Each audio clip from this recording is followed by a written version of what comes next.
Ketika kita mengalami merasa hutang nyawa sama Yesus, disitulah hidup saudara dan saya berubah. Sebelum saudara encounter dengan Tuhan dan merasa hidup hutang nyawa sama Yesus, hidup saudara dan saya tidak akan pernah mengalami perubahan.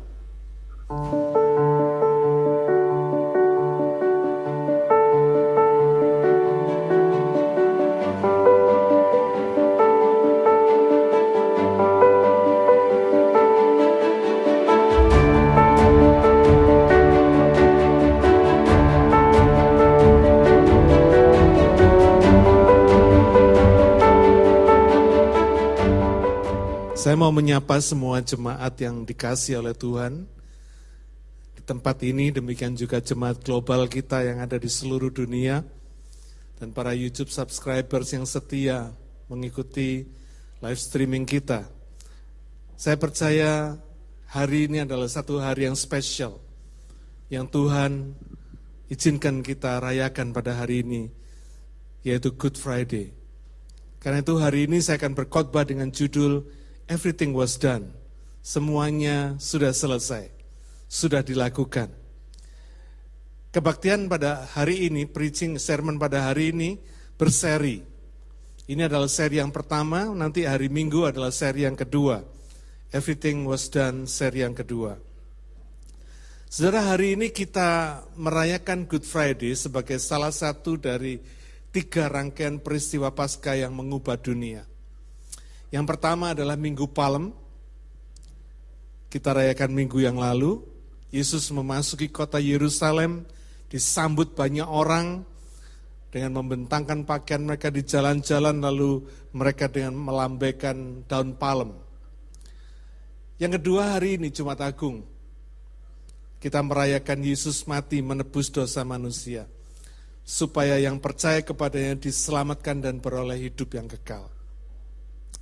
Yang ketiga adalah Minggu Paskah. Yesus bangkit dari kematian dan tidak mati lagi. Satu-satunya orang yang bangkit dari kematian dan tidak mati lagi. Enggak seperti Lazarus, ya. Bangkit terus mati lagi. Kebangkitan Yesus yang kemudian 40 hari kemudian naik ke surga, melayani orang percaya di hadapan Bapa sebagai imam besar agung selamanya. Saudara, 3 rangkaian peristiwa ini mengubah dunia. Dan setiap tahun kita merayakannya. Apakah hidup kita terdampak dan mengalami perubahan rohani oleh peristiwa Paskah ini? Seberapa penting dan seberapa besar pengaruh peristiwa Jumat Agung ini bagi saudara dan saya?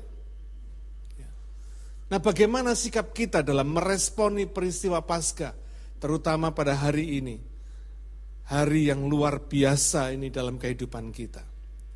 Mari kita sama-sama kita baca Alkitab dari Yohanes pasal 19, kita baca ayat 28 sampai 30.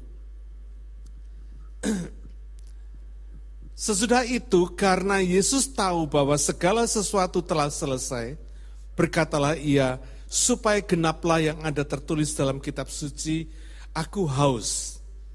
Ini mengquote dari Mazmur 22 ayat 16 dan Mazmur 69 ayat 22. Di situ ada suatu bekas penuh anggur asam. Maka mereka mencucukkan bunga karang yang telah dicelupkan dalam anggur asam pada sebatang hisop, lalu mengunjukkannya ke mulut Yesus. Sesudah Yesus meminum anggur asam itu, berkatalah ia, sudah selesai. Lalu ia menundukkan kepalanya dan menyerahkan nyawanya. Saudara, kata hisop di ayat yang ke-29 ini mengingatkan kita pada Keluaran 12 ayat 21 sampai 23.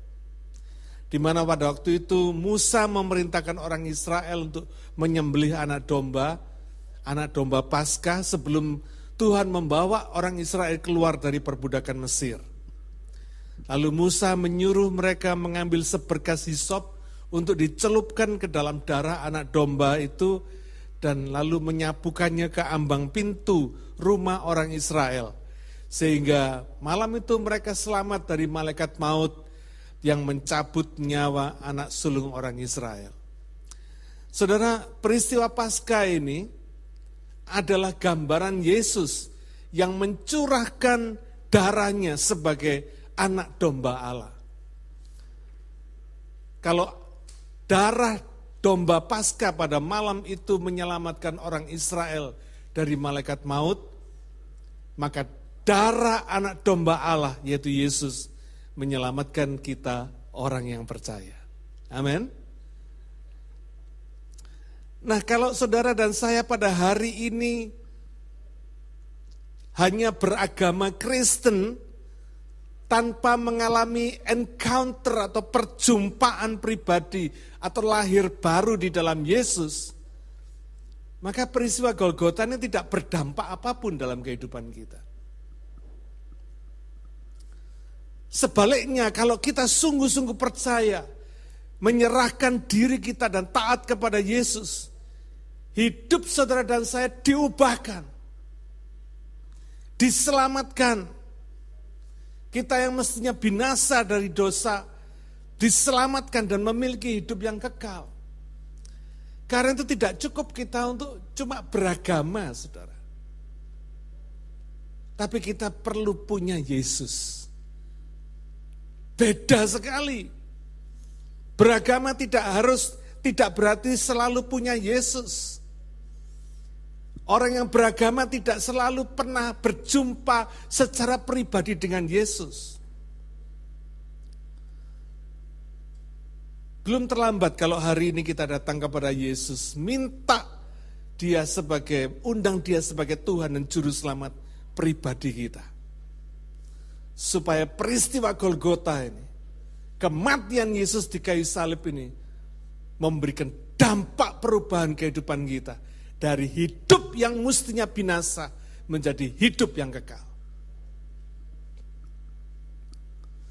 Saudara, peristiwa kematian Yesus ini dicatat di 3 Injil Sinoptik. Kalau kita pelajari semua, kita bisa mendapat informasi yang cukup dalam peristiwa ini. Itu yang akan kita bahas pagi ini. Matius 27 ayat 45, mulai dari jam 12 kegelapan meliputi seluruh daerah itu sampai jam 3. Kira-kira jam 3 berserulah Yesus dengan suara nyaring. Eli, Eli, lama sabachthani. Artinya, Allahku, Allahku, mengapa engkau meninggalkan aku? Saudara, ayat ini sering menimbulkan kontroversi. Ya. Ada banyak orang yang berkata kalau Yesus itu Tuhan, mengapa dia panggil Eli, Eli yang artinya Allahku, Allahku. Sama seperti ketika Yesus berkata, aku haus. Orang-orang yang skeptik berkata, kalau Yesus itu Tuhan, kenapa dia bisa haus? Saudara, kita orang yang percaya tahu bahwa kata-kata ini diucapkan Yesus dalam kodrat kemanusiaannya. Bukan dalam kodrat keilahiannya. Selama hidupnya di dunia ini, Yesus tidak pernah kehilangan keilahiannya. Tidak pernah kehilangan kodrat ilahinya. Meskipun dia tidak pernah menggunakannya. Yesus hidup sebagai 100% manusia dan 100% Allah. Itu sebabnya dia berhak mewakili manusia untuk ditebus dosanya. Padahal Yesus tidak berdosa. Demikian juga Yesus punya hak mewakili Allah untuk mengampuni dan menebus dosa. Saudara, hari ini kalau saudara merasa sebagai orang berdosa, jangan pernah ragu untuk datang dan menyerahkan diri kepada Tuhan. Amin. Ya. Terima pengampunannya. Karena kita semua membutuhkan pengampunan dosa. Setiap hari kita masih bisa berbuat dosa. Karena itu setiap hari kita perlu datang kepada Tuhan. Hidup bersama Tuhan.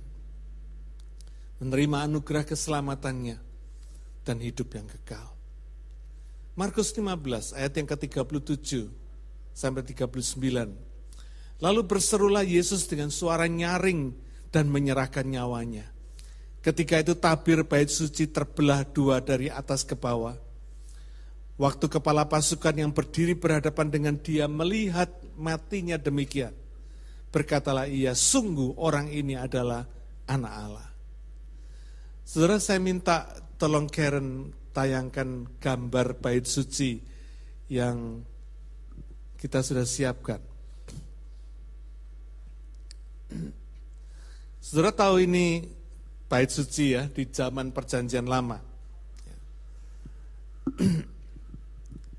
Di dalam bait suci ini ada bagian halaman di luar ini ya, di luar pagar ini dikatakan halaman, dan kemudian ada ini bangunan bait sucinya. Ya. Daerah yang ini itu disebut ruang kudus. Di dalam ruang kudus ini ada meja roti persembahan, ada pelita, ada dupa, meja dupa.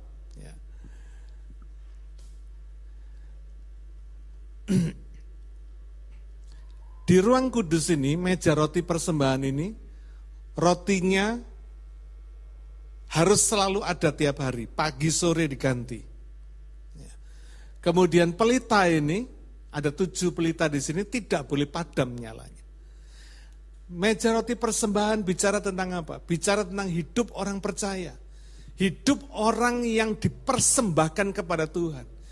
Hidup saudara dan saya yang percaya kepada Yesus itu bukan hidup semau gua, tetapi hidup yang dipersembahkan kepada Tuhan. Menjadi persembahan yang hidup, yang kudus, dan yang berkenan di hadapan Allah. Setiap hari pagi sampai sore, persembahan ini harus ada di sini. Roti persembahan ini harus ada. Artinya hidup saudara dan saya tiap hari adalah hidup yang dipersembahkan kepada Tuhan. Pelita, kenapa harus menyala? Ini bicara tentang roh dan semangat kita yang mesti menyala-nyala di dalam menyembah Tuhan, di dalam melayani Tuhan. Gak boleh padam sama sekali. Ya. Biarlah hidup kita itu boleh menjadi terang bagi dunia ini. Jangan sampai terangnya padam, saudara. Sekecil apapun pelita ini menyala, mampu menerangi di sekelilingnya. Ya. Meja dupa bicara tentang doa. Hidup orang percaya itu hidup yang berdoa. Pagi, siang, malam berdoa. Asap dupa ini tidak boleh padam, saudara. Harus terus ada. Karena asap dupa ini masuk ke dalam ruang Maha Kudus ini. Di belakang ruang kudus ini ada ruang Maha Kudus ini. Nah, dalam ruang Maha Kudus ini ada tabut perjanjian ini. Yang isinya batu loh, perjanjian Tuhan, kemudian mana dan tongkat Harun yang pernah bertunas.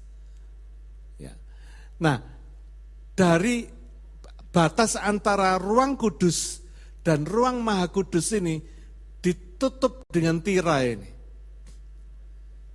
Tirai yang tinggi dan tebal. Sehingga orang imam yang di sini, yang boleh masuk ke ruang kudus ini cuma imam. Yang boleh masuk ke ruang Maha Kudus ini adalah imam besar setahun sekali. Saudara, tirai ini bicara tentang apa? Menunjukkan adanya batas antara manusia dengan Tuhan. Di ruang Maha Kudus ini saudara lihat ada tabut perjanjian, dan di sini Tuhan hadir. Ya. Ini melambangkan Tuhan hadir dalam ruang Maha Kudusnya ini.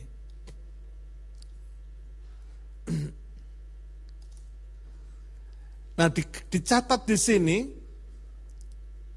bahwa sebelum Yesus mati ada batasan antara Allah dengan manusia. Tirai ini ada, saudara. Tirai ini tertutup senantiasa. Cuma imam besar yang boleh lewat tirai ini masuk dari ruang kudus ke ruang Maha Kudus dengan membawa darah korban. Korban pendamaian atas dosanya sendiri dan atas dosa umatnya. Ya. sebelum Yesus mati, tirai ini tertutup. Senantiasa tertutup. Ada batas antara manusia dengan Tuhan. Kesucian Tuhan tidak bisa ketemu dengan dosa manusia. Tapi Markus 15 ayat 38 mencatat ketika Yesus mati, tabir bait suci ini terbelah dua, dari atas ke bawah. Karen tolong foto yang kedua.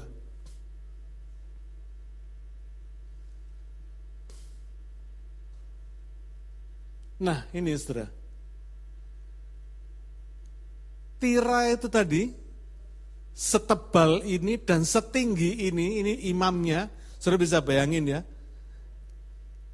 Tirai itu robek dari atas ke bawah, bukan dari bawah ke atas. Nggak mungkin orang merobek tirai ini dari atas ke bawah. Karena begitu tinggi dan begitu tebalnya. Tirai ini robek dari atas ke bawah. Bicara tentang apa? Ketika Yesus mati, batas antara manusia dan Tuhan itu dibuka. Yesus membuka tabir. Sehingga tidak ada lagi batas antara Tuhan dan manusia seperti sebelumnya. Artinya orang berdosa boleh datang kepada Yesus, boleh datang kepada Bapa melalui iman kepada Yesus. Luar biasa ya. Jelas tirai yang robek dari atas ke bawah ini bukan perbuatan manusia. Ini pasti perbuatan Tuhan. Amin. Yohanes 14 ayat 6 berkata, kata Yesus kepadanya, akulah jalan dan kebenaran dan hidup. Tidak ada seorang pun yang datang kepada Bapa kalau tidak melalui aku. Saudara, kematian Yesus membuka tabir ini. Karena itu, kalau saudara berdosa, kalau saudara jatuh dalam dosa, jangan pernah ragu untuk datang kepada Tuhan. Minta pengampunannya. Karena Tuhan membuka lebar tangannya untuk mengampuni kita. Ya. Tabir bait suci ini juga menggambarkan pribadinya Yesus. Ibrani 10 ayat 19 berkata, jadi saudara-saudara, oleh darah Yesus, kita sekarang penuh keberanian dapat masuk ke dalam tempat kudus. Karena ia telah membuka jalan yang baru dan yang hidup bagi kita melalui tabir, yaitu dirinya sendiri. Saudara, iman kepada Yesus membuat kita berani menghampiri tahta kasih karunia Allah Bapa. Puji Tuhan, amin. Puji Tuhan untuk karya terbesar yang sudah Dia lakukan di kayu salib. Lukas 23 ayat yang ke-46. Lalu Yesus berseru dengan suara nyaring, ya Bapa, ke dalam tanganmu kuserahkan nyawaku. Dan sesudah berkata demikian, ia menyerahkan nyawanya. Ketika kepala pasukan melihat apa yang terjadi, ia memuliakan Allah. Katanya, sungguh orang ini adalah orang benar.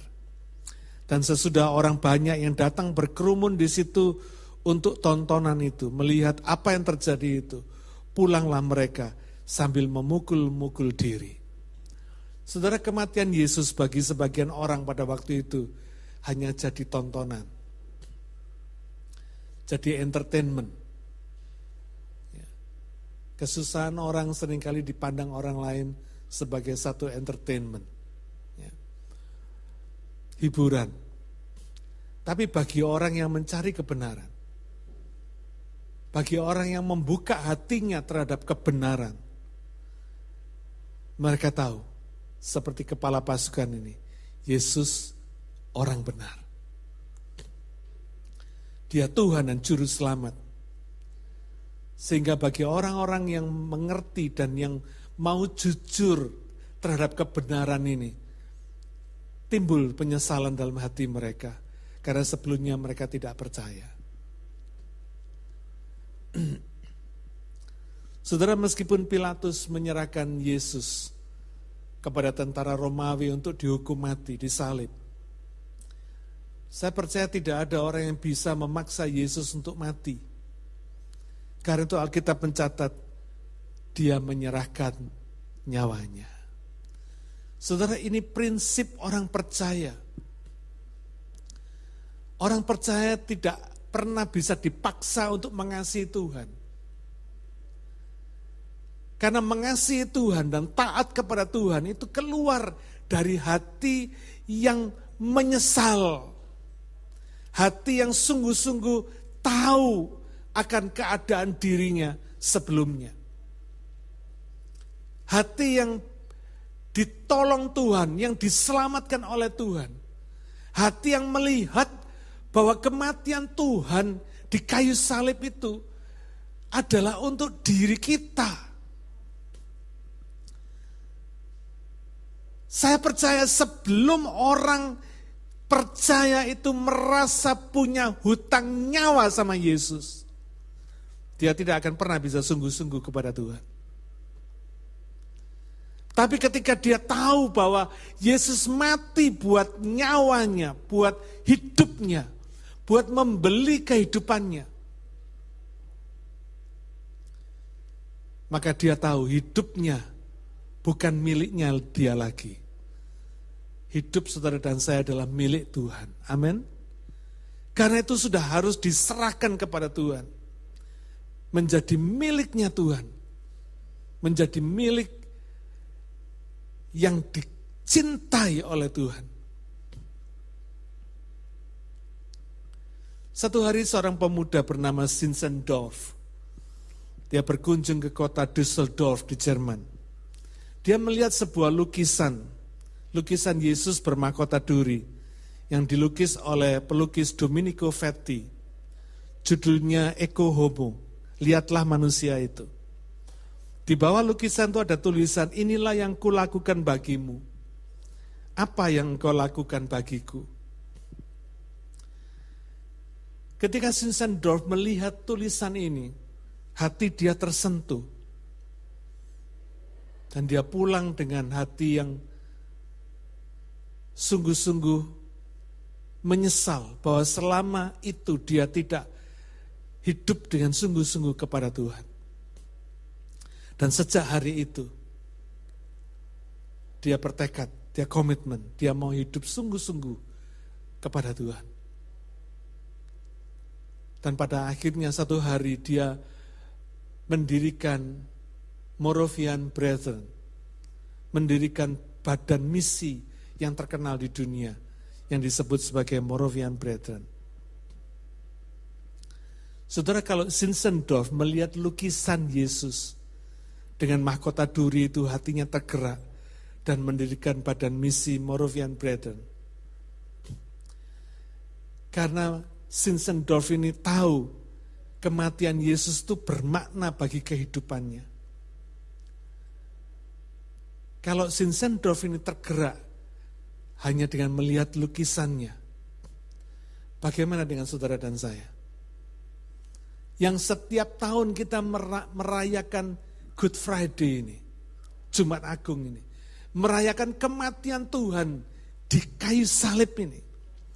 Apakah selama kita merayakan Good Friday ini, apakah peristiwa Golgota ini memberikan dampak dalam kehidupan kita, mengubah hidup saudara dan saya setiap tahun, setiap hari? Kalau Zinzendorf mendirikan badan misi Moravian Brethren, apa yang saudara lakukan? Ketika kita tahu Tuhan itu mati buat kita, mati buat saudara dan saya. 2 hari yang lalu saya ditelepon seorang jemaat yang nangis-nangis karena anjing kesayangannya meninggal. Saya bisa mengerti kenapa dia begitu menangisi anjing kesayangannya. Karena anjing kesayangan ini pernah menyelamatkan nyawanya ketika dia jatuh di teras rumah pada waktu itu. sekian tahun yang lalu. Ketika peristiwa itu terjadi, dia cerita kepada teman-temannya, dia cerita kepada siapa saja, dia diteleponin teman-temannya, dia ceritakan tentang bagaimana baiknya si anjing ini. Ketika dia jatuh, pingsan, dia diseret sama si anjing ini masuk ke dalam rumah. Dan dia dijilati sampai akhirnya dia siuman. Dia merasa berhutang budi kepada anjing yang sudah menyelamatkan nyawanya.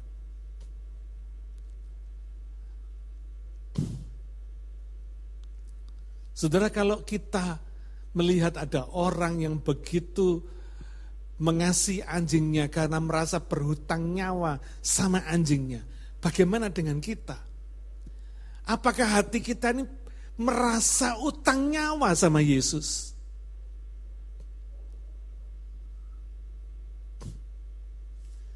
Anjing ini dilayani, dipelihara dengan baik, diberikan makanan terbaik, diberikan tempat yang terbaik, dirawat dengan baik. Saya sampai bilang sama dia, aduh anjing ini ngalah-ngalahin orang, saya bilang. Kalau kita bisa begitu berterima kasih kepada seekor anjing, apakah kita tidak bisa berterima kasih kepada Yesus yang sudah mati buat kita? Sejauh mana terima kasih kita kepada Yesus yang sudah mati buat saudara dan saya? Apa yang kita lakukan buat dia? Coba mari periksa hidup kita setiap hari. Apakah hidup kita setiap hari ini mencerminkan terima kasih kita kepada Tuhan yang sudah rela mati buat saudara dan saya? Apakah hati kita ini penuh rasa syukur dan terima kasih seperti jemaat ini kepada anjingnya? Mestinya lebih ya. Kita sudah diselamatkan untuk punya kehidupan yang kekal. Kalau Yesus berani berkorban buat saudara dan saya, apakah kita berani berkorban buat Tuhan? Saudara, kadang-kadang kita harus malu melihat diri kita sendiri. Yesus yang begitu mulia, begitu besar, dia rela berkorban buat kita. Kita yang gak berani korban buat Tuhan. Korban bukan bicara tentang materi. Materi bisa menjadi salah satu dari korban kepada Tuhan. Tetapi apakah kita berani mengorbankan waktu kita, mengorbankan prioritas kita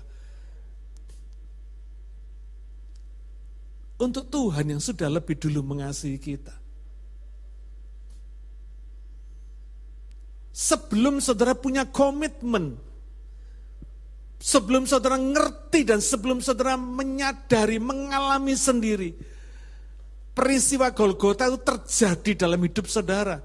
Bahwa Yesus itu mati buat saudara dan saya. Kita tidak akan pernah bisa punya komitmen dan berani berkorban kepada Tuhan. Boro-boro berkorban uang, berkorban waktu aja karena kita nggak berani. Berkorban tenaga aja karena kita nggak berani, nggak mau. Karena apa? Karena kita belum pernah merasa hutang nyawa sama Tuhan.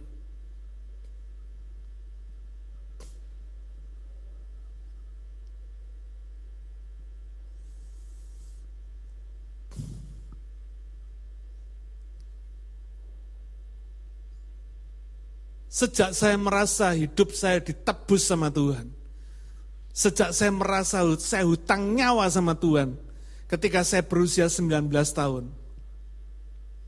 Saya punya tekad menyerahkan hidup saya untuk melayani Tuhan seumur hidup saya.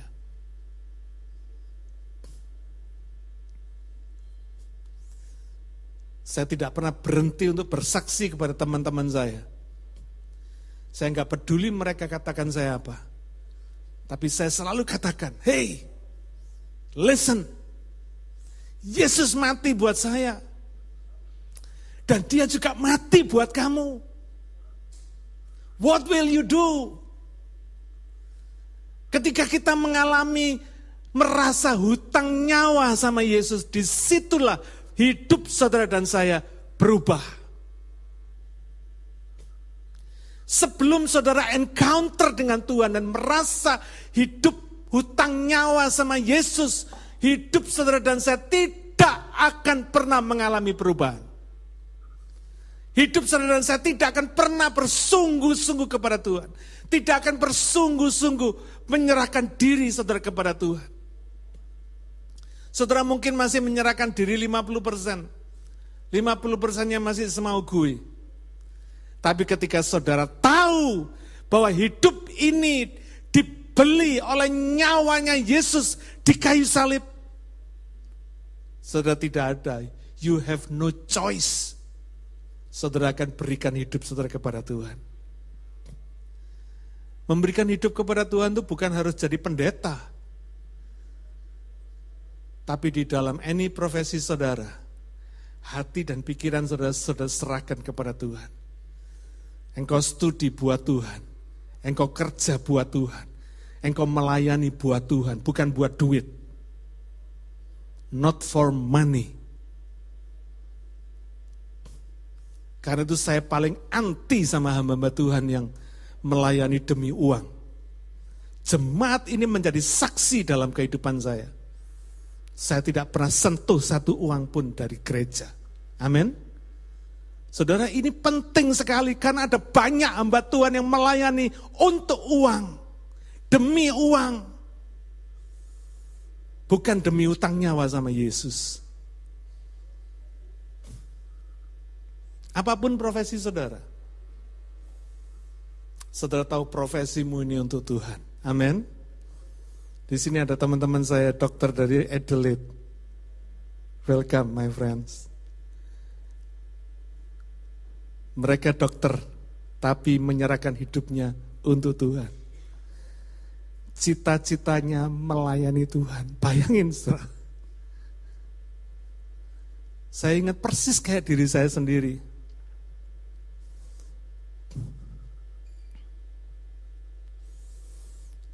Hidup ini terlalu singkat kalau cuma diisi dengan cerita tentang diri kita sendiri. Tapi hidup ini akan bermakna bila saudara isi kehidupan saudara dengan cerita tentang Yesus. Cerita tentang hubungan kita dengan Dia setiap hari. Di mana saudara merasakan cintanya Tuhan setiap hari. Mungkin saudara bisa jadi orang melo. Dikit-dikit nangis, dikit-dikit nangis. Tapi karena memang itu tidak bisa dihindari. Karena zaman kasihnya itu begitu besar. Yang membuat saudara merasa tidak layak untuk menerima cintanya Tuhan yang seperti itu.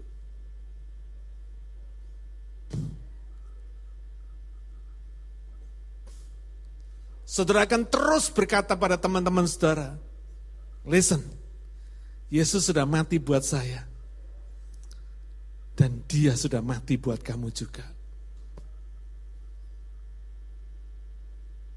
Saya nggak peduli teman-teman saya pada waktu itu mengolok-olok saya. Saya nggak peduli. Tapi saya dengan bangga saya berkata, Yesus sudah mati buat saya. Tapi kamu harus tahu Dia sudah mati buat kamu juga. Amin. Jangan pernah malu, saudara. Yesus dipermalukan di atas kayu salib untuk saudara dan saya. Kita ini mau malu apa, saudara? Kita tidak akan dipermalukan semalu Yesus dipermalukan di atas kayu salib buat kita semua. Kenapa kita mesti malu? Kenapa kita mesti takut kalau kita bersaksi tentang Yesus? Kenapa kita nggak berani berkorban? Waktu, berkorban tenaga, berkorban materi, berkorban segalanya. Karena Dia sudah lebih dulu berani berkorban buat kita. Saudara masih ingat khotbah saya berapa waktu yang lalu? Perjanjian kita dengan Tuhan itu bukan perjanjian dalam loh batu seperti perjanjian lama. Tuhan berkata, aku taruh hukumku di hati dan pikiran. Perjanjian hati dan pikiran. Sebelum saudara punya perjanjian hati dan pikiran ini sama Tuhan, bagaimana kita bisa sungguh-sungguh? Enggak bisa. Sebelum hati dan pikiran ini saudara serahkan kepada Tuhan, betul-betul saudara sadari ini milikmu Tuhan. This is yours, not mine anymore. Saudara, saya percaya ini baru kehidupan yang berubah, kehidupan yang ilahi, kehidupan yang firman Tuhan katakan, yang diampuni dosanya, yang dilupakan dosanya. Karena perjanjian kita dengan Tuhan itu bukan di atas meterai, saudara. Tapi perjanjian, satu perjanjian kehidupan. Ketika hidup ini saudara serahkan kepada Tuhan, disitulah mulai kehidupan yang kekal. Bukan cuma sekedar mulut bicara, ya Tuhan aku percaya. Enggak saudara, bukan mulut. Tapi perjanjian hati yang diberikan kepada Tuhan.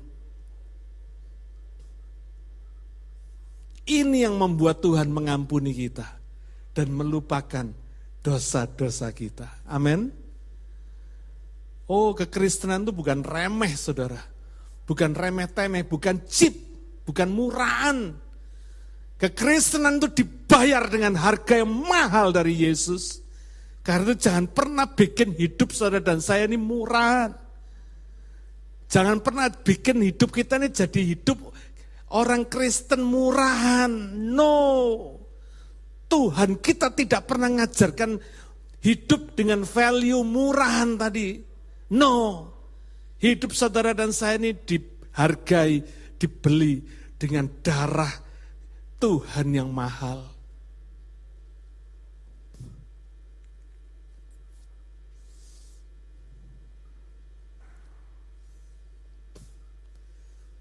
Saudara lihat, betapa seriusnya Tuhan menangani urusan dosa ini. Sampai mati di kayu salib. Ini gak main-main, betul gak saudara? Ini urusan hidup mati saudara. Tuhan tuh begitu serius menghandle masalah dosa saudara dan saya. Pertanyaan saya pagi hari ini. Kalau Tuhan sudah begitu seriusnya menghandle dosa kita semua, bagaimana saudara menghandle diri saudara sendiri? Bagaimana saudara melihat dan menangani urusan dosa saudara sendiri? Apa masih suka main-main sama dosa? Ingat saudara, dosa itu tidak harus selalu dilakukan. Baru dipikirkan aja sudah dosa, betul nggak? Karena Tuhan tahu, kita nggak bisa lolos dari Tuhan. Matanya melihat hati dan pikiran kita. Nggak tunggu dilakukan. Kalau Tuhan begitu serius, mestinya saudara dan saya juga serius terhadap dosa kita sendiri. Amin. Kenapa? Karena dosa itu menyakiti hati Tuhan. Karena itu kalau kita berdosa, kita mesti bertobat, berhenti berbuat dosa, membenci dosa, dan meninggalkan dosa. Ya.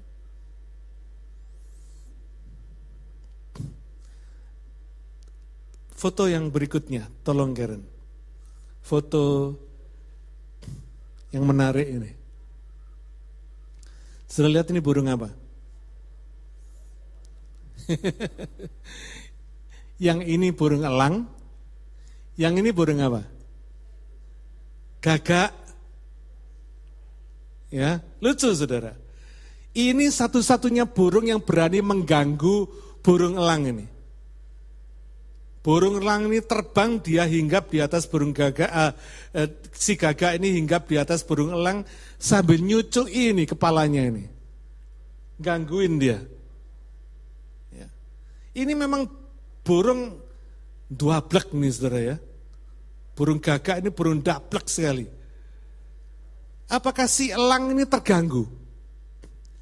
Apakah si elang ini bertarung sama gagak? Enggak saudara. Si gagak enggak dianggap sama burung elang. Burung elang ini terus terbang tinggi. Makin tinggi si gagak tetap gangguin, nyucui terus. Burung elang tetap terbang tinggi terus, cucui lagi, tetap makin tinggi, makin tinggi. Lama-lama ketika terbang makin tinggi, oksigen makin tipis di atas. Akhirnya si gagak kehabisan oksigen. Karena apa? Habitatnya dia bukan di atas terbang tinggi. Habitatnya dia cuma terbang kelepak-kelepak di atasnya pohon. Lama-lama si gagak jatuh sendiri karena kehabisan oksigen di atas. Saudara, saya mau kasih tahu saudara. Setiap keputusan saudara untuk mengasihi Tuhan, untuk sungguh-sungguh kepada Tuhan, setan tidak pernah tinggal diam. Dia akan terus ganggu saudara. Dia akan terus kilik-kilik nafsu dan kedagingan saudara, supaya saudara meninggalkan Tuhan. Amin. Dosa akan terus mengganggu saudara, supaya saudara terus berkecimpung di dalamnya. Sebab apa? Dosa itu enak, saudara. Siapa yang bilang dosa tidak enak? Siapa yang bilang dosa enak? Dosa itu enak. Karena itu setan selalu pakai dosa untuk mengganggu kita. Sebagai orang percaya kita nggak usah ngeladenin setan. Kita mesti terus bertumbuh rohani kita. Terus naik, jangan stuck. Terus naik, rohani kita nggak boleh berhenti. Terus naik, terus cintai Tuhan, terus dekat sama Tuhan, terus belajar firman Tuhan, supaya ngerti hati Tuhan. Terus sensitif dengan suara Tuhan, supaya kita ngerti apa yang Tuhan mau dalam kehidupan kita. Nanti lama-lama dosa jatuh sendiri. Setan gak akan pernah bisa mengganggu saudara lagi. Amin.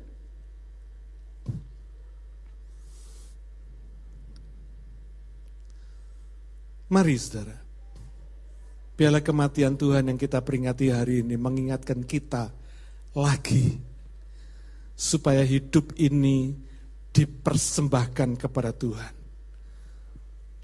Roma 12 ayat 1 mengatakan, biarlah hidup kita menjadi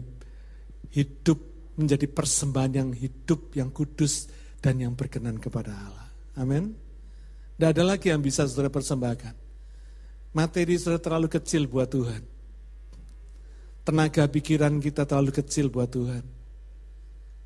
Hidup saudaralah yang worth it untuk dipersembahkan kepada Tuhan. Kenapa? Karena sudah dibeli sama darah yang mahal.